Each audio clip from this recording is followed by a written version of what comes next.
പ്രശ്നം കുഴഞ്ഞെന്നാ തോന്നുന്നേ.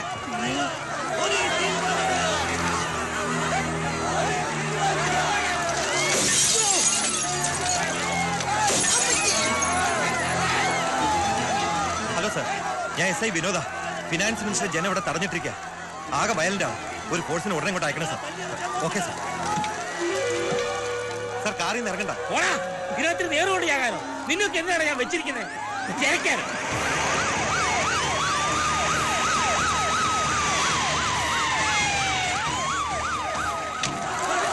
മന്ത്രി മാപ്പ് പറയാൻ ഞങ്ങൾ വിടില്ല. ജനക്കൂട്ടം പിരിഞ്ഞു പോകണം. ജനക്കൂട്ടം ശാന്തരാകണം. ഇല്ല, കേരളത്തിലെ സ്ത്രീകളെ, നമ്മുടെ അമ്മ പെങ്ങന്മാരെ ഒന്നടങ്ക് അപമാനിച്ച മന്ത്രി അവറാച്ചൻ മാപ്പ് പറയണം. അല്ലാതെ ഇയാളെ ഒരടി ഞങ്ങൾ മുന്നോട്ട് വിടില്ല.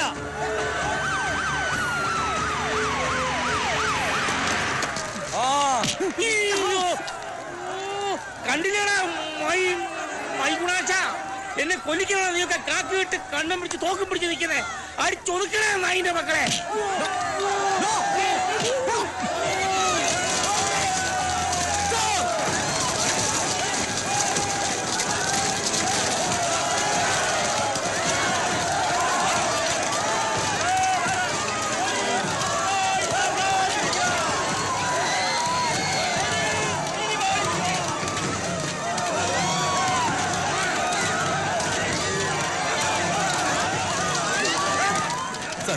പ്രശ്നം കൂടുതൽ വഷളാവുകയാണ്. നീയൊക്കെ വഷളാക്കിയാണ്. ഒരു ക്യാബിനറ്റ് മിനിസ്റ്റർ ജീവന് പുല്ല് വില അല്ലടോ. നിനക്കൊക്കെ എന്താണ് കോപ്പയെ തോക്ക് തന്നിരിക്കുന്നത്? വെക്കണ വേണ്ടി സാർ, അതിനുള്ള ഓർഡർ എനിക്ക് അധികാരമില്ല സാർ. അധികാരമുള്ള നാട് പിന്നെ എവിടെ പോയി കിടക്കുക?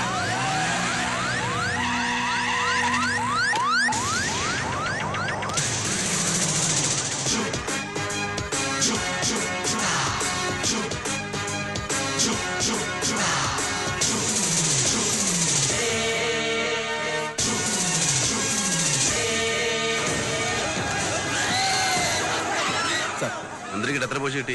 1-2 ഏറ് കിട്ടി. അയാളുടെ വായിന്ന് വരുന്ന തിരുവചനങ്ങൾക്ക് അത്രയൊന്നും കിട്ടിയ പോരായിരുന്നല്ലോ ഗോപകുമാറെ. ജനങ്ങൾ ആകെ വയലന്റ് സാർ. എന്തെങ്കിലും ചെയ്തേ വരും.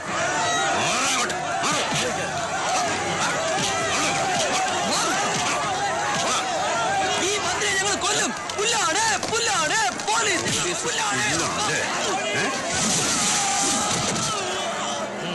നിങ്ങൾ ബഹളം ഉണ്ടാക്കരുത്. ശാന്തരായിരിക്കണം.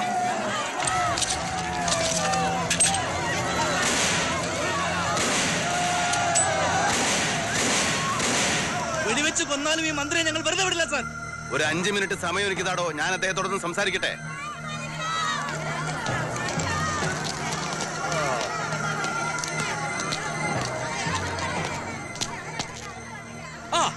എത്തിയാ പൊട്ടാസം പൊട്ടിച്ച് അവിടെ പോയി കിടക്കായിരുന്നല്ലോ കോപ്പെ. ആകാശത്തേക്കല്ലേ വെടി വെക്കേണ്ടത്. അവനൊക്കെ ചങ്കിന് വെക്കണോ വെടി? എടോ, പോലീസിനെ നോക്കുന്നിരിക്കുന്നത് ജമീതുകൊണ്ടാണല്ല, വെടിവെക്കാനാ. വെക്കണോ വെടി? ഞാൻ വെടിവെക്കാം സാർ. 10-100 പേര് ഇവിടെ മരിച്ചു വീഴും. നാളെ ഇതൊരു കൊലക്കുറ്റമായി വ്യാഖ്യാനിച്ചാൽ അതിന്റെ ഉത്തരവാദിത്തം ബഹുമാനപ്പെട്ട മന്ത്രി ഏറ്റെടുക്കോ അതോ വെടിവെക്കാനുള്ള ഉത്തരവ് എനിക്ക് രേഖാമൂലം എഴുതി തരുമോ? താൻ എന്നെ നിയമം പഠിപ്പിക്കുകയാണോ? അല്ല സാർ, അനുഭവം തന്ന പാഠം. 7 കൊല്ലം മുമ്പ് കൂത്തുപാറയിൽ അങ്ങയെപ്പോലൊരു മന്ത്രി പ്രമുഖന്റെ ജീവൻ രക്ഷിക്കാൻ ഒരു ഉത്തരവിന്റെ പിൻബലത്തിൽ ഒരു വെടിവെപ്പ് നടത്തിയ ഓർമ്മയുണ്ടോ? അന്ന് കാഞ്ഞുപോയത് 5 എണ്ണമാണ്. ആ 5 പേരുടെ രക്തസാക്ഷിത്വം പറഞ്ഞ് ഇന്നിവിടെ പല പാർട്ടിക്കാർ വോട്ട് പിടിക്കുന്നുണ്ട്. പക്ഷേ വെടിവെച്ച പാവം പോലീസുകാരന്റെ പണിയും പോയി, തുണിയും പോയി. അവന്റെ കുടുംബം വഴിയാധാരമായി. സാർ, ഞങ്ങളും സാറിനെ പോലെ തന്നെ മനുഷ്യരാണ്. മജ്ജയും മാംസവും കുടുംബവും കുഞ്ഞുകുട്ടി പരാധീനങ്ങളുള്ള മനുഷ്യര്, ജീവിക്കാൻ ആഗ്രഹമുള്ള മനുഷ്യര്. ഞങ്ങളെ ചരിത്രം ഒന്നും പഠിപ്പിക്കണ്ട. ക്യാബിനറ്റ് മിനിസ്റ്ററുടെ ഉത്തരവനുസരിച്ചാൽ മതി. അല്ലെങ്കിൽ തന്നെ തൊപ്പി തെറിപ്പിക്കും. വെക്കണോ വിളിയും അല്ലെങ്കിൽ തന്നെ പോലും.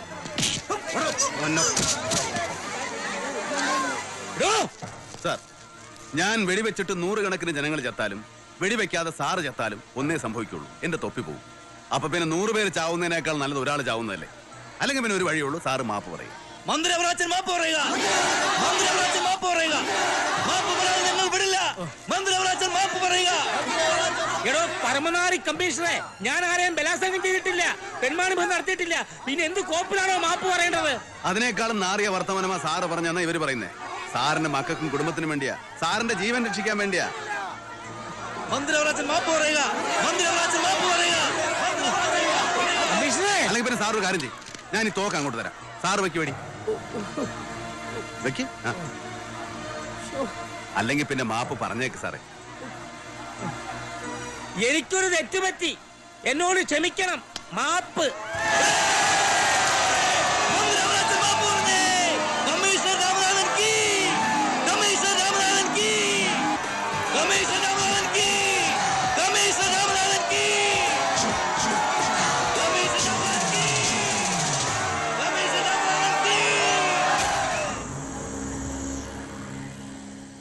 മന്ത്രിമാരെന്ന് പറയുന്നത് വെറും മൈഗുണാപ്പന്മാരെന്ന് ധരിച്ചിരിക്കുന്ന ആ എംബോയ്ക്ക് പോലീസ് കമ്മീഷണർ തൊപ്പി ഇന്ന് തന്നെ ഊരി മാറ്റിയിരിക്കണം. കേരള രാഷ്ട്രീയത്തിലെ എന്റെ പറയല്ലേ? എന്തെങ്കിലും ഒന്ന് പറയൂ കുടശേഖര.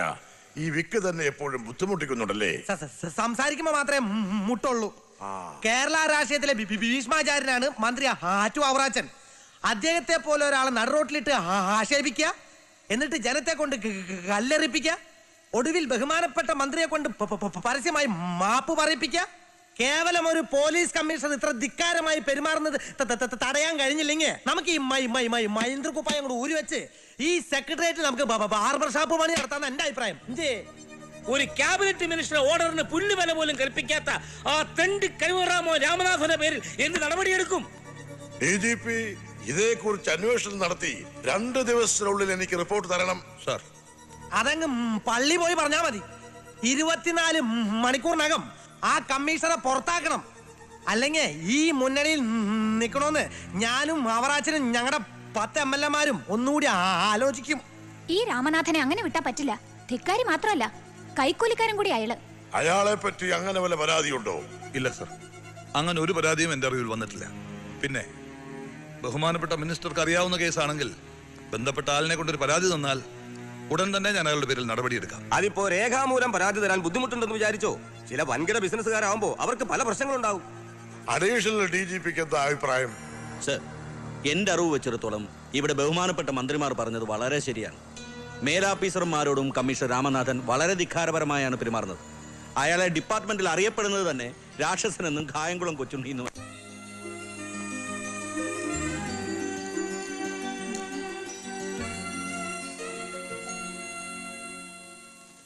ഇല്ലില്ല, ഞാനങ്ങനെ പറഞ്ഞിട്ടേ ഇല്ല. അതൊക്കെ നിങ്ങൾ പത്രക്കാരുടെ വ്യാഖ്യാനങ്ങളാ. എടോ, ഞാനും ഒരു പത്രക്കാരനായിരുന്നു. എനിക്കും അറിയാം ഈ വേലയും പടയണിയും ഒക്കെ. ഞാനൊഴികെ മറ്റെല്ലാ മുഖ്യമന്ത്രിമാരും കൈക്കൂലിക്കാരാണെന്നല്ല ഞാൻ പറഞ്ഞത്. അതെ, താൻ കേട്ടതിന്റെ കുഴപ്പമാ. ഞാനങ്ങനെ പറഞ്ഞിട്ടില്ല. തന്റെ ചെവിക്കെന്തോ കുഴപ്പമുണ്ട്. അവൻ മറ്റേ പാർട്ടിക്കാരനാളാ. എതിർത്ത് പറയുന്നവരൊക്കെ അച്ഛന് മറ്റേ പാർട്ടിക്കാരാ. നീ പ്രതിപക്ഷത്തായോ? മോള് എവിടേക്കുള്ള പുറപ്പാടാണെന്ന് തോന്നുന്നു. എങ്ങോട്ടാ? സെനറ്റ് ഹാളില് ഉഷാ ഉതുപ്പിന്റെ മ്യൂസിക് പ്രോഗ്രാം ഉണ്ട്. കൊള്ളാം. ഉഷാ ഉതുപ്പിന്റെയോ? അതിലും നല്ല ശബ്ദമല്ലേ എന്റേത്. അല്ലേ കുട്ടപ്പിള്ളേ? മോളങ്ങോട്ട് ഇരുന്നേ. ഇരുന്നേ. ഇന്ന് വന്ന IAS പയ്യനെ നീ വിരട്ടി ഓടിച്ചല്ലേ? മോക്കറിയോ, SSLC മുതൽ IAS വരെ ഫസ്റ്റ് റാങ്ക് മേടിച്ചവനാ.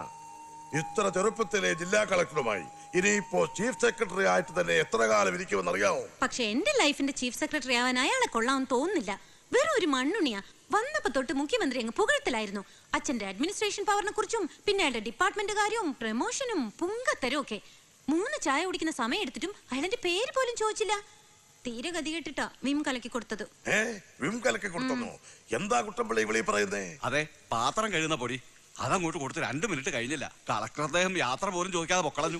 മുറ്റത്ത് തന്നെ കാര്യം സാധിച്ചിട്ടുണ്ടെന്നാ എന്റെ സംശയം. നിന്റെ കുട്ടികളി ഇത്തിരി കൂടുന്നുണ്ട്. മോളെ, നിനക്ക് പ്രായം എത്രയായെന്ന വിചാരം? ഇനിയും മുന്നോട്ട് പോയാൽ നിനക്ക് പറ്റിയ ചെറുപ്പക്കാരനെ കിട്ടിയെന്ന് വരില്ല. വെളിയെ വെച്ച് പഠിപ്പിച്ചതോടെ നമ്മുടെ കുഞ്ഞു മതാമ്മയായി പോയോന്ന എന്റെ സംശയം. താൻ പോയി ഉലുവാ കഷായം ഉണ്ടാക്ക്. അല്ല, സിറ്റി പോലീസ് കമ്മീഷണറെ സസ്പെൻഡ് ചെയ്യാൻ മുഖ്യമന്ത്രി ഓർഡർ ഇട്ടിട്ടുണ്ടെന്ന് ഇന്നത്തെ സായാഹ്ന പത്രത്തിൽ വന്നിട്ടുണ്ട്. ശരിയാണോ? ആര്? ആ രാക്ഷസന്റെ കാര്യ? അത് മന്ത്രിസഭയുടെ തീരുമാന. ഇതോടുകൂടി അവന്റെ കാര്യം പോക്ക. ഇങ്ങനെയുണ്ടോ ഒരു തിക്കാരി?